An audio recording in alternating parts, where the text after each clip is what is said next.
estamos aqui na aula de número 1 sobre epístolas paulinas e agora nós vamos falar da epístola aos Romanos, que é considerada o cerne do evangelho, não em ordem cronológica, mas em ordem de assuntos. A epístola aos Romanos é a primeira carta que nós temos aí na Bíblia Sagrada das Paulinas. E é nessa epístola que Paulo ele vai de forma detalhada e também de forma resumida fixar as verdades importantes sobre o evangelho da cruz. Ele diz, não me envergonho do evangelho da cruz, porque para mim é o poder de Deus. Para muitos é loucura, mas para muitos é o poder de Deus.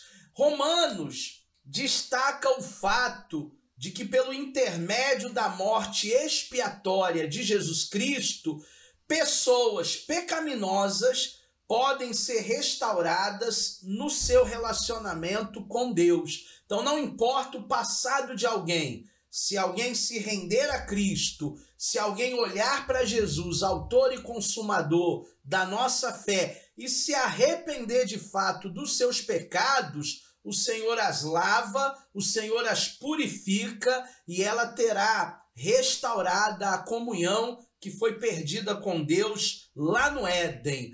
Falando um pouquinho sobre a autoria e a data da epístola aos Romanos, é provável que Paulo tenha escrito essa carta enquanto ele ainda trabalhava em Corinto, muito provavelmente durante a sua terceira viagem missionária. Nós vamos ter, ainda nesse módulo, falando mais especificamente de cada uma das viagens missionárias de Paulo, como falamos um pouquinho também no módulo de Atos dos Apóstolos. E essa terceira viagem missionária, como também a escrita aos Romanos, ela é por volta do ano de 57 depois de Cristo. Falando um pouquinho dessa parte histórica, né?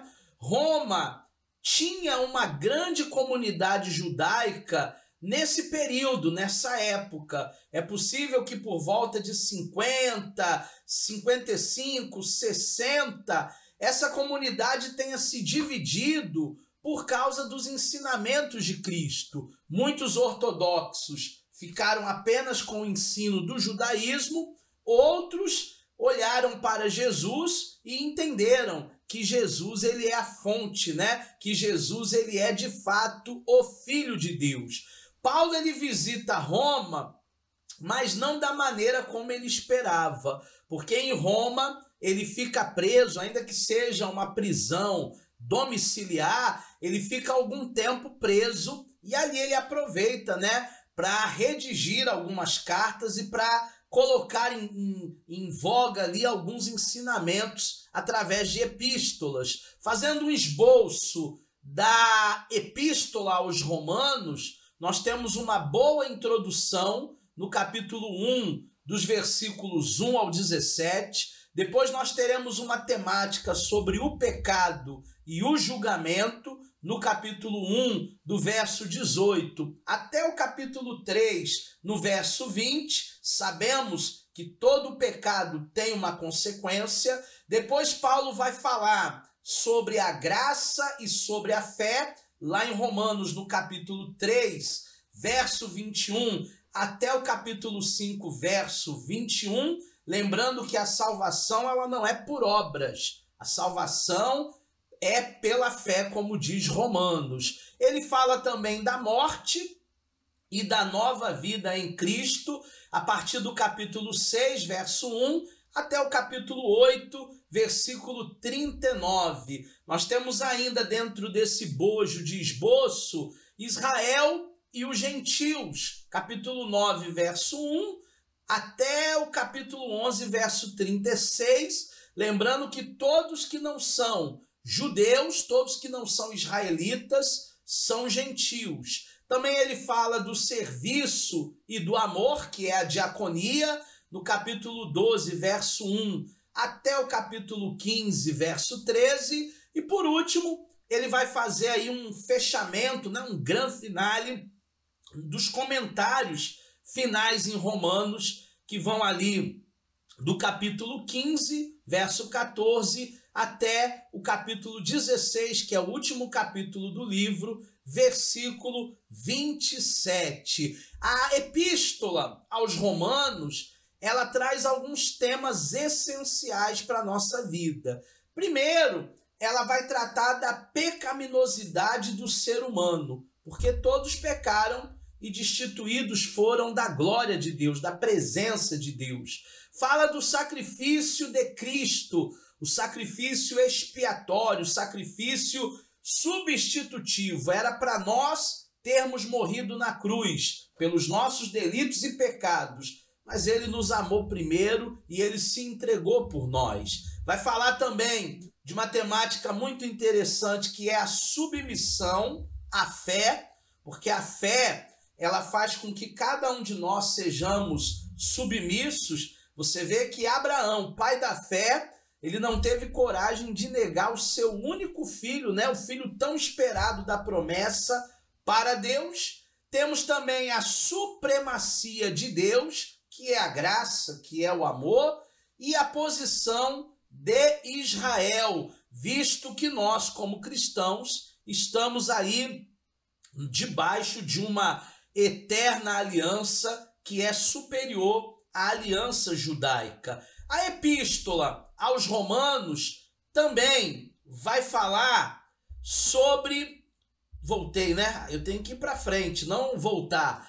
Vai falar sobre a influência na vida de grandes homens. O primeiro homem que foi influenciado ao ler a epístola aos Romanos é Agostinho de Hipona. Agostinho, que viveu na época de 386 depois de Cristo, quando ele leu a epístola de Romanos, ele dizia: uma luz clara inundou meu coração e toda a escuridão da dúvida desvaneceu.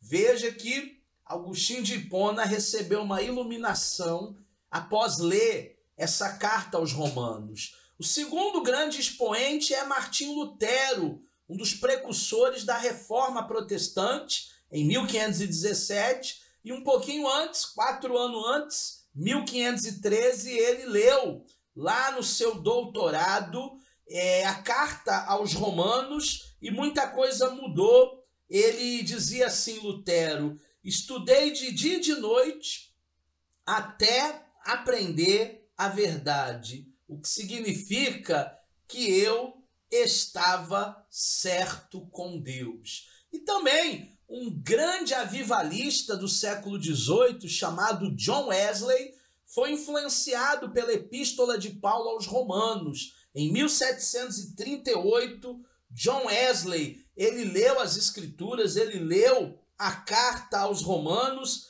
e ele dizia assim: senti que confiava em Cristo, só em Cristo.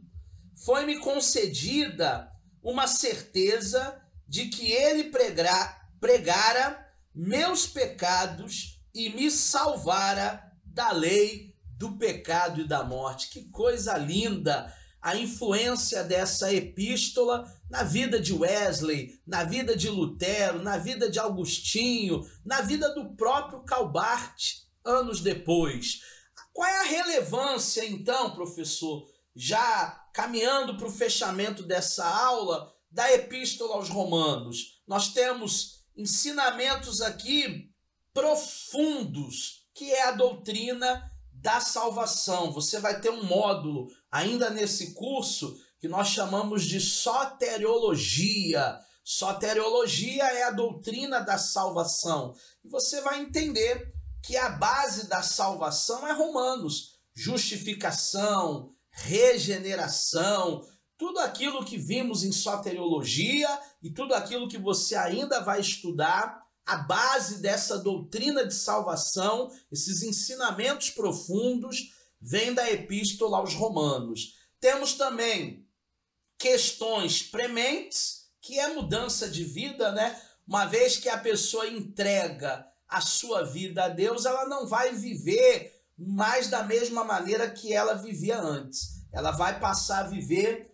uma vida muito melhor, uma vida sem dúvida, uma novidade de vida, uma vida abençoadíssima. Nós temos também uma garantia positiva, que é a renovação espiritual. Mesmo que a pessoa tenha errado, mesmo que a pessoa tenha pecado, mesmo que a pessoa tenha feito coisas que desagradou a Deus, ela pode sim mergulhar nas águas do Espírito, buscar ali a purificação, a santificação, e ela vai receber esse renovo espiritual. E por último, o discipulado prático no capítulo 12, que eu até separei para vocês aqui.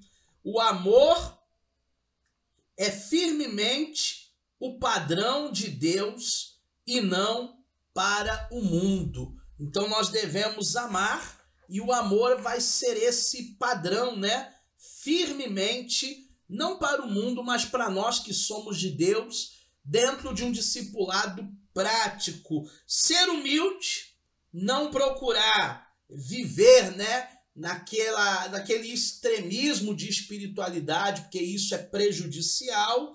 Amar uns aos outros de forma sacrificial, agir de maneira amorosa, tanto com as pessoas de dentro, mas principalmente com as pessoas de fora, ser um bom cidadão, obedecer à lei dos homens, pagar os impostos, por exemplo, ser consciente e não querer mais voltar para os velhos caminhos, ser gentil e ter consideração, não maltratar ninguém, não ser autoritário com ninguém. Esse é um discipulado prático do capítulo 12 de Romanos, que vai ampliar mais e mais o nosso entendimento, tá bom? Fechamos por aqui. Essa foi a nossa primeira aula das epístolas paulinas. Ainda tem muita coisa, porque são 13 aulas, 13 epístolas, e eu conto com você. Já baixa o seu material didático, dá uma lida bem detalhada, para que você possa ter uma boa base das epístolas que Paulo escreveu.